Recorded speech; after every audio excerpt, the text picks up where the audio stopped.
Hello, good morning from this part of the world. It's a beautiful Tuesday morning. And yesterday in my series, I was live on Facebook as I talked about the misconception about the boy child and the role parents have to play. Today, okay, you can head over to Intentional Africa to watch that session.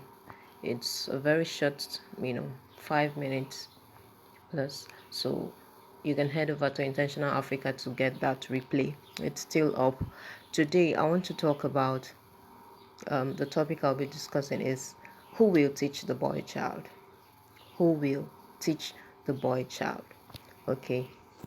While growing up, my mom would always, you know, take us on lessons, then now I see it as lessons. But then if anything that had to do with house chores, she would always do it, make us do it so that you know this so that you can do it in your husband's house, so you can do it in your own house. You have to learn how to cook. Or if you didn't do it well, is this how you're going to be doing in your husband's house?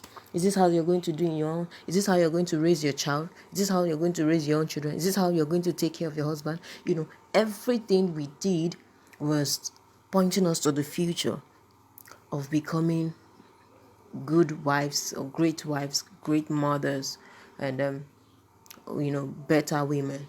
Yeah, I appreciate those lessons now. But the point is, the boys were mostly left out in these lessons. Nobody was training the boy, you know. Nobody was training the boy to, with the consciousness of the future, of him becoming a better father, of him becoming a better husband, of him becoming a better man in the society. Nobody was emphasizing that. Nobody was saying, is this how you're going to be? Is this how you're going to be a good husband? Is this how you're going to take care of your wife? Is this the kind of person you want to be? Is this the kind of man you want to be to take care of your home? Nobody was emphasizing that, So it did not create this consciousness in the boy child to do well. Hello, Joseph. I can see you. Thank you for watching and thank you for listening. Okay, so it didn't. The boys were not raised with this mindset of becoming a better man, a better husband, a better father. But the women, it was always emphasized. In fact, it wasn't just the parents that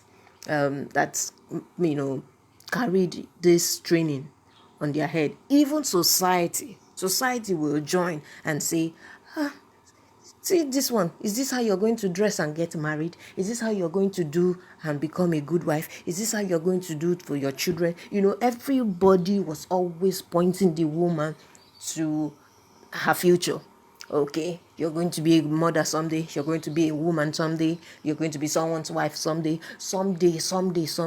But the man, nobody was emphasizing that he was going to be a man, that he would be a father someday, that he would be a husband someday.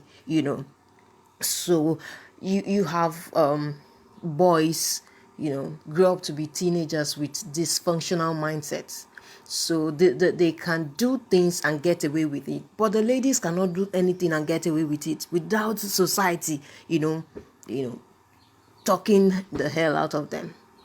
Society will pounce on the lady, but for the man, he would be excused. He's just a boy. He's just a man. Don't mind them. That's how they used to do. All these men. That is not right. That's not right. How will you just leave the raising of the boy to chance? Today we have rapists. Today we have cultists. Today we have killers all around. And majority of them are the men. Because nobody took the raising of these men to be very important. Nobody took their upbringing to be a very vital phase, a very vital thing for them. So we have a lot of dysfunctional men all over town. You have bad fathers, you have husband, wife beaters, and just all manner. Now, there are also great men out there. Don't get me all wrong. There are also great men out there, fantastic fathers, wonderful husbands. And these people, when you ask them, when you find anyone like that, ask them.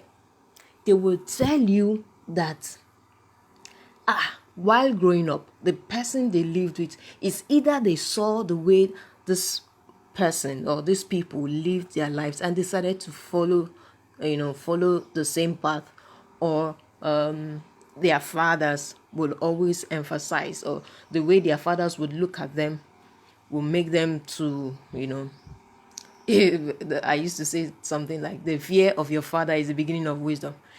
So when you know that your father would not condone your irresponsible acts, you would think twice. You become smart.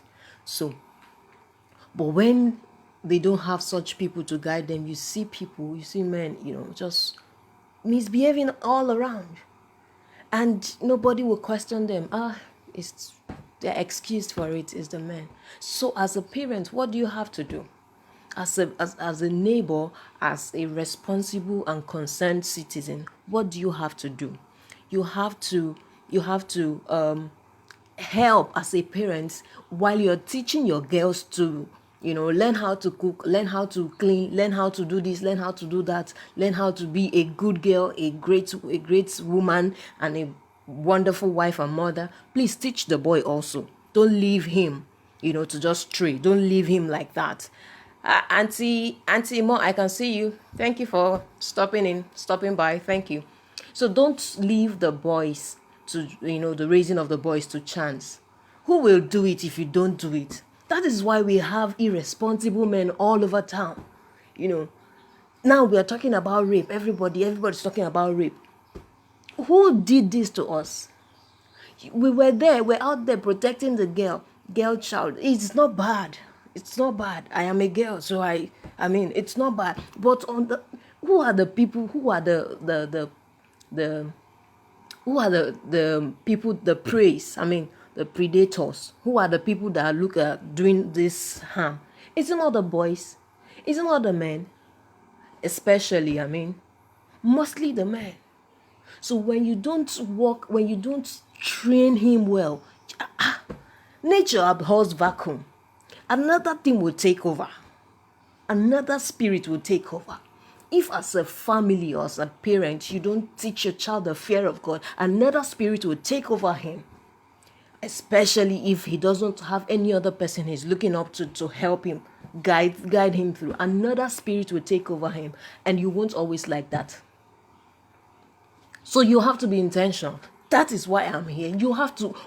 As parents, we have to be intentional. Now, when I'm talking about parent, I don't just mean father, mother. I'm also referring to concerned citizens, concerned citizens. If we want the future, because, well, you can't undo what has been done, but you can remedy the future, right? Okay, so you can help the future by being intentional today. So if you see a child wandering, correct him in love, especially the boy child, because the girl everyone is already talking about it. Well, that's the world we find ourselves. But now, let us help the future. Let's raise better men that will be great husbands, men that will be great fathers, men that when they are in position of leadership, we will rejoice, because Bible says when the righteous are in authority, the people rejoice. Train the child, teach the child, the boy child. Train up a child in the way he should go, and when he is old, he will not depart from it. Do your part as a parent, as a responsible parent. Do the future a favor. Do yourself a favor. Raise another godly, another responsible, mature, whole, and complete person. As a relative, as a friend, family, or just neighbor, that is not the time to abuse a child because he's not doing too well. It's not the time to abuse him and destroy his ego, whatever he had left. This is not the time to do that. This is the time to build constructively, to hold a child by the hand and lead him properly, so that when he is old, he will do the same to another person. He will help another child. It will help another young man out there that is street. Say, hey, someone helped me. Someone taught me. I am going to teach you. Let's raise whole and complete people. Let's balance the equation. Don't just leave it to the girls. Don't just, be a teacher only to the girls. Teach the boy too, so that we will have a balanced and healthy society. Thank you. Thank you for listening. Thank you for stopping by. And I wish you a blessed and productive day. Bye-bye.